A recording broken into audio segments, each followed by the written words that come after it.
You might be wondering kung anong ganap ng mga ST sa class observation at teaching assistantship.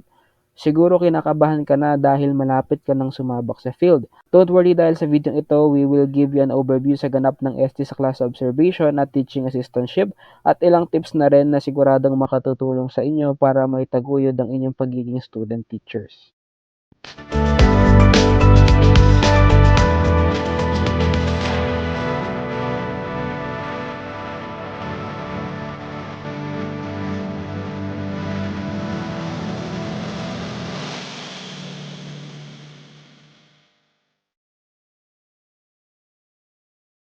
Isang mahalagang part ng course ng eduk students ang pagsabak sa field study at teaching internship, and as we know, isa rin to sa pinaka-exciting pero nakakakabang part ng journey ng future teachers. Kaya naman importante sa atin ang mapaghandaan ng part na ito. Actually, this is already the second part of the series of videos that we made para sa mga eduk students na sasabak sa field study. Kung ang gusto nyong malaman ay kung anong ganap sa field study 1 and 2 na courses, panoorin niyo yung first part ng video. The link is in the description at dito sa upper right corner. Pero kung gusto niyo namang malaman ay kung ano ang ganap ng student teacher once nasa field na siya, keep on watching this video dahil dito sa part 2, pag-uusapan naman natin ang ganap sa pag-observe at teaching assistantship. As you are assigned sa resource teacher at school nyo, observation ang main agenda nyo, pero upon the agreement ng university at ng school, hindi lang yan ang gagawin nyo.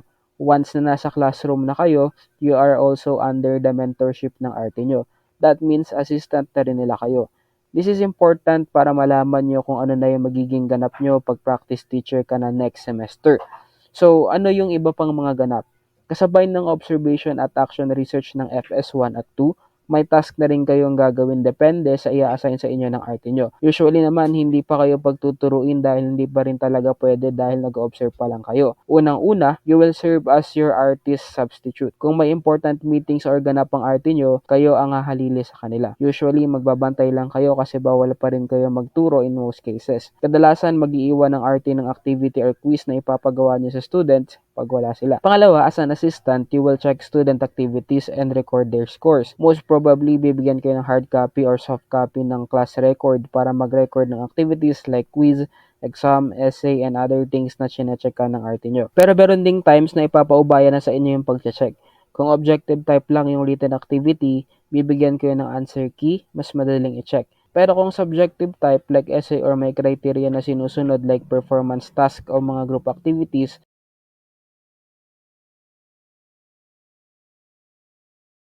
pangatlo, you might also be asked to make PowerPoint presentation sa lessons or gumawa ng ipapa-quiz.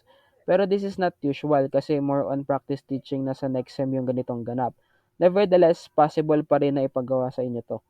Pang-apat, you might be asked to sub other teachers. Pag vacant kayo, possible na mag-sub rin kayo sa ibang teachers na wala.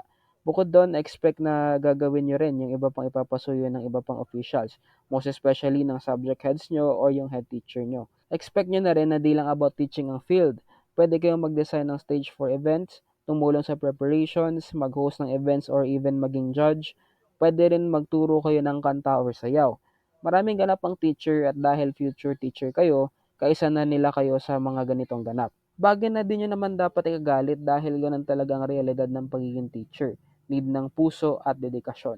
Now, what are the tips that I can give? First, build good relationships. Una-una sa iyong RT. You need to have a good professional relationship. No need naman na maging super close kayo pero dapat ma-establish mo yung communication and collaboration mo with your RT. Dapat magkasundo kayo. You need to inform them sa schedule mo and all. Maganda if you will propose a schedule kasi sa observation, di pa naman kayo full blast sa resource school. Napasok pa rin kayo sa university so need ng time management. And to establish a good relationship, you need to keep your RT well informed sa schedules mo. Once na maayos na yung samahan nyo ng RT mo, magiging mas magaan at mas madali ang lahat. Trust me kasi partners na rin kayo as mentor and apprentice. Kung mag-fail ka rito, magiging mahirap ang student-teacher journey mo. Kasi yung RT mo ang magbibigay sa'yo ng instructions and all. And imagine, kung di maayos and professional ang relationship nyo, things will not go smoothly. Pangalawa, sa students nyo ng RT mo. Marami yan sila kasi iba't ibang sections ang hawak ng RT mo. Usually, nasa 4 sections yan. Nung time namin, nasa 4 sections ang average load ng mga RT namin. When it comes to students, unang-una mong kilalanin yung class officers kasi malaki yung maitutulong nila sa iyo pag need nyo ng info about sa class. The best ang press at secretary since sila yung makakatulong sa inyo sa pagsaway sa klase at sa pag-monitor ng attendance. Sa regular students naman, just maintain a healthy relationship. Alam kong nakakayang mag-execute ng authority over them pero need mo yun kasi kung hindi, aabusuhin ka nila. Besides, I know how it feels na student ka rin kaya andun yung feeling na parang tropa lang kayo. Most especially pag senior high yung hawak mo. Pero make sure lang na tama yung pakikitungo mo sa students. Di sobrang terror at malayo sa kanila at di rin naman super close na tipong di ka na nila seseryosohin at joke time na lang palagi. Set boundaries and let them know when enough is enough and maintain respect. Pangatlo, build good relationship sa lahat ng tao sa school. Sa iba pang teachers, sa head teacher nyo, principal, even yung guards at mga utility. No need naman na maging ka-close mo sila. You just need to pay respect kasi kasama mo sila sa work and you will be working with them anytime and you will help each other. Simpleng pagbati lang every time na makasalubong mo sila is enough. Know the places sa school. Malaking advantage kasi kung alam mo yung mga lugar sa school like saan ba tong building na to and all para madali mong mahanap in case na papuntahin ka doon. This is important lalo na kung malaking school kung saan ka na-assign. May times kasi na need mong mag-sub sa ibang teachers and minsan nasa unfamiliar buildings or rooms yon. Kaya naman, knowing the places sa school is an advantage. How to do that? Usually naman may mga map na nakapost yung schools like evacuation plan kung saan mo makikita yung names ng buildings. Have your own wristwatch to monitor time para di laging naglalabas ng phone. Well, this can be optional naman pero highly recommended. Kapag ST ka na kasi, you need to be aware of time at hindi naman pwede na lagi kang titingin sa phone para mag-check ng time. Hassle na bubunutin mo palagi yan sa bulsa mo at sa bag mo tas minsan maglalag pa. Mas madali mag-check ng time pag may wristwatch ka. Bukod doon, nasa reality ka na rin na nasa 40 to 50 minutes lang ang klase kaya need mo talagang bantayan yung oras. Wala ka na sa college classes nyo na 1 hour to 3 hours na madali lang i-disregard yung time. Have a diary para may basis sa weekly journal. Need mo rin talaga ng notebook na for observation purposes at pag-jot down ng notes at ginagawa mo sa bawat araw para may basehan ka kapag gumawa ka ng accomplishment report kasi pag na-overwhelm ka na sa ganap at nalimutan mo yung daily activities mo tapos naipon pa lahat ng weeks na di ka nag-journal, ikaw din mahihirapang gumawa ng accomplishment report sa end ng semester. Take picture at mag-my day. Well, bago kayo mag-picture, mas magandang may permission ng arte nyo or sure kayo na okay lang din sa kanya. Hindi kasi talaga pwede basta-basta mag-picture lalo na yung mga minors. Tandaan mo na yung pictures na kinuha mo sa classroom ay hindi para i-post sa FB timeline at i-public. Ni hindi dapat makita yung mukha ng mga students dyan unless may permission. But still, ang may recommend ko lang sa pag-MyDay is picture ng ibang ganap.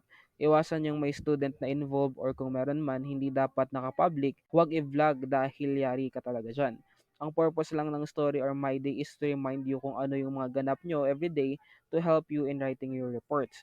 That is the main purpose. Pero yes, memories na rin sa journey mo, pero iba-iba kasi yung tolerance ng schools and teachers, so alamin mo muna kung okay lang ba o hindi. If hindi, mas okay na i-keep mo na lang din sa gallery mo. But trust me, those pictures will be useful someday kasi minsan di ka na nakapag-notes.